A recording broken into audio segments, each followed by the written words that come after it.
கிறிஸ்துவில் பிரியமானவர்களே, இந்த நாளுக்கான தினசரி தியான வசனம் மத்தேயு எழுதின சுவிசேஷம் 22வது அதிகாரம் 35வது வசனம். மத்தேயு 22:35, Matthew 22:35. அவர்களில் நியாயசாஸ்திரி ஒருவன் அவரை சோதிக்கும்படி, அதாவது ஏரோதியர்களால முடியல, சதுசேயர்களால முடியல, இப்ப பரிசேயர்கள்லாம் சேர்ந்து அவங்களுக்குள்ளே ஒரு புத்தி கூர்மை உள்ள ஒரு ஆளை தெரிந்தெடுக்கிறாங்க. யாரு? ஒரு லாயர் என்று சொல்லக்கூடியதாக. அவர்களில் ஒருவன். இப்ப அவர்களில் சொல்லும்போது, இப்ப பரிசேயர்கள் அவங்க என்ன ஒரு ஆளை அவங்க சார்பாக அனுப்புறாங்க. அவங்க எல்லாரும் வரல. அப்ப என்னன்னா, அவங்க இந்த ஆளை ரொம்ப நம்புறாங்க. இவர் தான் உண்மையிலே திறமசாலின்னு சொல்லி, இதுதான் அவங்களுடைய திட்டமாக இருக்கக்கூடியது. இப்ப அவங்க என்ன சத்தியத்தை அறிஞ்சு கொள்ளணும் இல்ல, ஆனா இப்ப என்ன இருக்கிறதுலே நம்ம கிட்ட இருக்கிறது ஒரு ஷார்ப்பான ஆள் யாரு, நல்ல புத்தி கூர்மை உள்ளவன் எவன், அவனை ஒரு ஆயுதமா பயன்படுத்துவோம் அப்படின்னு சொல்லக்கூடியதாக. ஏன்னா லூக்கா 11வது அதிகாரம் 53, 54 சொல்லும்போது என்ன சொல்லாரு, அவங்க ஒளிஞ்சிருந்து எப்படி பிடிக்கலாம்னு சொல்லக்கூடியதாக. நீங்க யோவான் 7வது அதிகாரம் 32வது வசனத்துல பார்க்கிறோம். பரிசேயர்கள் என்ன பண்றாங்க, அங்க இருந்த சிறை டெம்பிள் கோயில் காவலாளிகள் என்று சொல்லக்கூடிய அவங்களை அனுப்பிச்சு எப்படியாவது அவரை கைது பண்ணணும்னு பார்க்கக்கூடிய ஒரு காரியம். அதுல நியாய சாஸ்திரி, இவர் யாரு? இவர் லாயர். நீங்க சொன்ன நம்ம பார்த்தோம்னா அவர் ஒரு ஒரு ஒரு சாஸ்திரி. யாரு அவர்? மாத்திரமில்ல, இவர் கர்த்தத்துவம் தெரிஞ்சவர். இவர் தோரா என்று சொல்லக்கூடிய முதல் 5 புஸ்தகங்கள்ல இவர் ஒரு பெரிய எக்ஸ்பர்ட். அது மாத்திரமல்ல, இது ரபாய் என்று சொல்லக்கூடிய ரபிகளுக்கே இவர் எல்லாம் சொல்லி கொடுக்கக்கூடியவர். ஏன்னா இவருக்கு என்ன தெரியும், பழைய ஏற்பாட்டில் உள்ள 613 கட்டளையும் தெரியும். இவரால எந்த ரபிகளோடையும் அவரால் டிபேட் பண்ண முடியும். அது மாத்திரமல்ல, பாரம்பரியமான காரியங்கள் எல்லாத்தையும் செய்ய முடியும். அப்ப இவர் யாரு? இருக்கிறதுலே பயங்கரமான புத்தி கூர்மை உள்ள ஆளு. நீங்க சாஸ்திரிகள் இல்ல சொல்லக்கூடிய ஸ்கிரைப் என்று சொல்லக்கூடியது யாரு? எஸ்ரா தான் முத நம்ம வேத வசனத்துல பார்க்கிறோம். எஸ்ரா 7வது அதிகாரம் 6வது வசனம். அவர் தான் ஸ்கிரைப்னு சொல்லக்கூடியதாக. அப்போ இவங்க என்ன பண்றாங்க,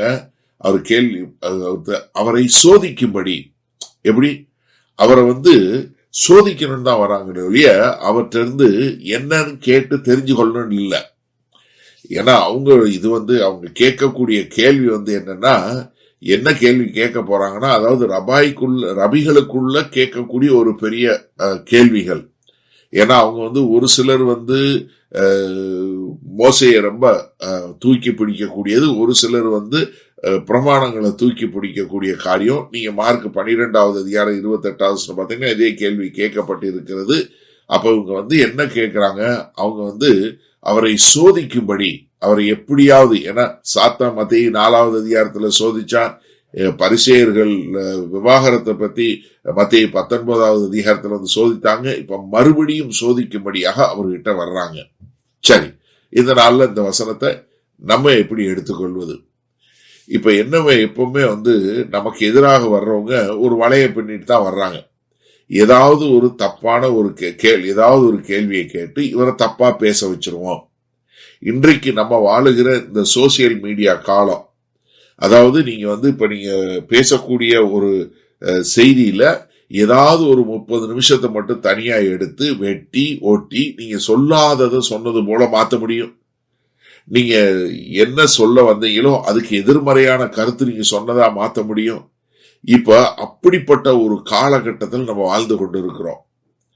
இப்போ இதுல என்ன கொண்டு வராங்க, இருக்கிறதுலே பிரமாணங்கள்ல ஒரு பயங்கரமான ஒரு ஆளை கொண்டு இவரை எப்படியாவது சோதிக்கணும், மக்கள் மத்தியில இவருடைய பெருமையை ஒண்ணுமில்லாம பண்ணணும், இவரும் எல்லாரும் மாதிரியும் ஒரு சோதனை பண்ணக்கூடியவர் தான் அப்படின்னு சொல்லக்கூடிய ஒரு காரியத்தை கொண்டு வரணுங்கிறதுக்காக என்ன பண்றாங்க, அவங்க அவர்கிட்ட சோதிக்க வராங்க. இப்ப என்ன நமக்கு புரிஞ்சு கொள்ளணும்னா, இந்த மதம் சார்ந்த அறிவு இருக்குல்ல, அது ஒரு மனுஷனுக்கு நிச்சயமாக ஒரு மனத்தாழ்மை கொடுப்பதில்லை ஆவிக்குரிய முறையில மனத்தாழ்மை கொடுப்பதில்லைங்கிறத நம்ம கண்டிப்பா புரிஞ்சு கொள்ளக்கூடிய ஒரு காரியத்துல இருக்கிறோம். ஏன்னா நீங்க படிக்க படிக்க அறிவு வளருது. அது என்ன பண்ணுது? அந்த அறிவு சத்தியத்துக்கு எதிராக மாத்துதா ஒரு ஆளை? இப்போ ஒரு தேவனாகிய கர்த்தரை ஒரு மனிதனுடைய எவ்வளவு பெரிய ஞானத்தினாலே மடக்க முடியுமா? முடியாது. அப்போ என்னன்னா நல்லா தெரிஞ்சு கொள்ளணும், வேத வசனத்தை கர்த்தருக்கு கீழ்ப்படியாம பயன்படுத்தும் போது அது மிகப்பெரிய ஆபத்துல கொண்டு போய் சேர்க்கும். அப்ப எனக்கு அருமையானவர்களே, வேத வசனம் வாசிக்கும் போது கர்த்தருக்கு கீழ்ப்படியும் போதுதான் அது என்ன பண்ணும்? அது நம்மை பாதுகாக்கும், ரட்சிக்கும். வல்ல பிதாவே, இதோ அருமையான நல்ல நாளுக்காய் நன்றி. இதோ உம்மை சோதிக்கும்படி மனிதனுடைய ஞானம் இல்ல ஆண்டவரே. ஆனாலும் அவர்களுக்கு இருந்த மத சம்பந்தமான ஒரு அறிவு, ஒரு பிரமாணங்கள்ல இருந்த அறிவு, அவங்களுடைய ஞானம் தேவனுடைய வார்த்தைக்கு கீழ்ப்படியாத போது அது எவ்வளவு பெரிய ஆபத்துல கொண்டு போய் சேர்க்கிறது என்பதை புரிந்து கொண்டோம். அதிலிருந்து எங்களை பாதுகாத்துக் கொள்ள கிருபை பாராட்டுங்க. இயேசு கிறிஸ்துவின் மூலம் பிதாவே, ஆமேன். கர்த்தர் உங்களை ஆசீர்வதிப்பாராக. நாம் இன்று மாலை மண்ணால சந்திப்போம்.